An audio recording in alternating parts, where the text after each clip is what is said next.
Halo Sobat Pertahanan, kembali lagi di channel ini. Kali ini kita akan bahas sebuah topik yang menarik dan sering jadi perbincangan hangat. Apakah jet tempur siluman Chengdu J-20 buatan Tiongkok cocok untuk Indonesia? Dan bagaimana perbandingannya dengan jet tempur Rafale yang sudah resmi dibeli Indonesia? Yuk, kita kupas tuntas dari berbagai sisi, teknologi, strategi, dan realita di lapangan.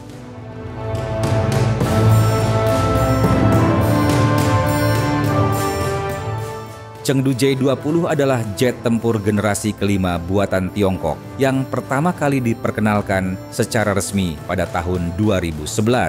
Pesawat ini dirancang dengan desain siluman, dilengkapi radar AESA canggih dan membawa rudal jarak jauh PL-15 yang diklaim mampu menembak sasaran lebih dari 200 km. Jet ini masuk dalam kategori pesawat tempur kelas berat yang fokus pada dominasi udara dan penghindaran radar.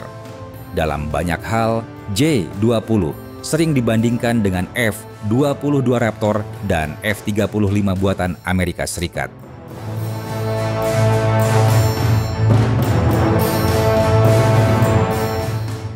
Pertanyaannya sekarang, apakah J-20 pernah ditawarkan ke Indonesia? Jawabannya, belum pernah. Sampai saat ini, tidak ada informasi resmi maupun bocoran yang menyebutkan bahwa Tiongkok membuka penawaran ekspor untuk jet tempur ini, termasuk ke Indonesia. J-20 masih menjadi program eksklusif milik Angkatan Udara Tiongkok atau PLA Air Force. J-20 juga tergolong sangat tertutup dari segi teknis manufaktur dan sistem operasional. Jadi, wajar saja jika negara seperti Indonesia belum mendapatkan akses, bahkan untuk sekadar studi atau penjajakan kerjasama.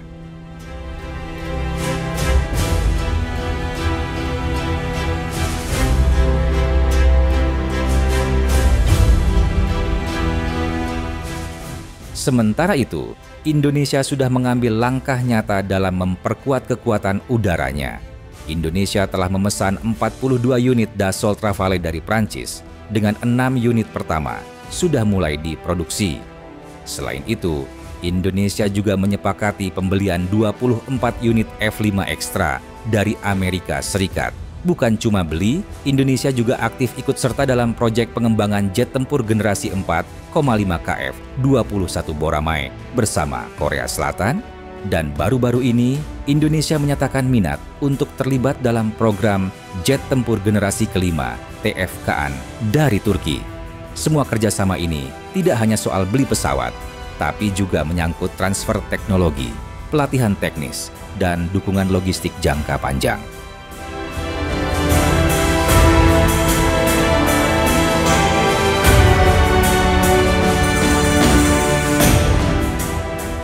Nah, sekarang kita masuk ke inti pembahasan. Bagaimana J-20 jika dibandingkan dengan Rafale?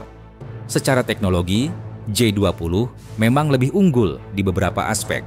J-20 punya desain siluman yang sulit dideteksi radar, mampu membawa senjata di dalam kompartemen internal, dan dilengkapi sistem sensor fusi data yang sangat modern. Rudal PL-15 yang dibawanya juga memiliki jangkauan tembak yang sangat jauh ideal untuk superioritas udara. Namun, Rafale punya kelebihan dari sisi lain. Rafale adalah jet tempur multirole sejati. Artinya, dia bisa melakukan banyak misi sekaligus, udara ke darat, hingga misi maritim dan nuklir. Lebih dari itu, Rafale sudah terbukti digunakan dalam berbagai konflik militer nyata, mulai dari Libya, Afghanistan, hingga Mali. Dari sisi dukungan logistik, interoperabilitas dengan mitra internasional, serta keandalan sistem senjatanya, Rafale lebih mudah diterapkan dalam lingkungan militer seperti Indonesia yang mengutamakan fleksibilitas dan kesiapan tempur.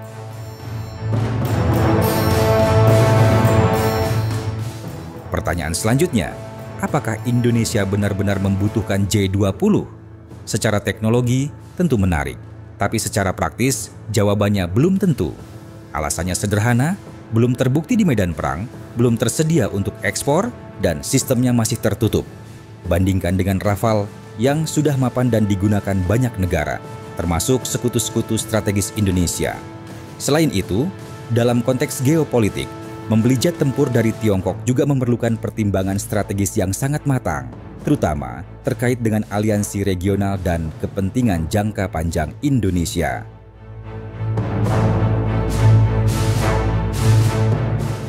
Jadi, meskipun J20 terlihat mengesankan secara teknologi, untuk saat ini belum cocok dan belum tersedia bagi Indonesia. Pilihan Indonesia terhadap Rafale, F-15EX, KF-21, dan bahkan TFKAN adalah langkah yang lebih strategis dan realistis. Keputusan ini menunjukkan bahwa Indonesia tidak hanya mengejar kecanggihan, tapi juga mempertimbangkan keandalan, dukungan internasional, dan kesiapan teknologi. Bagaimana menurut kalian? Apakah Indonesia sebaiknya tetap mempertimbangkan J20 di masa depan jika nanti terbuka untuk ekspor? Tulis pendapat kalian di kolom komentar. Terima kasih telah menonton. Jangan lupa like, share, dan subscribe agar kamu tidak ketinggalan info strategis lainnya tentang kekuatan militer dan kemajuan teknologi Indonesia. Sampai jumpa di video berikutnya.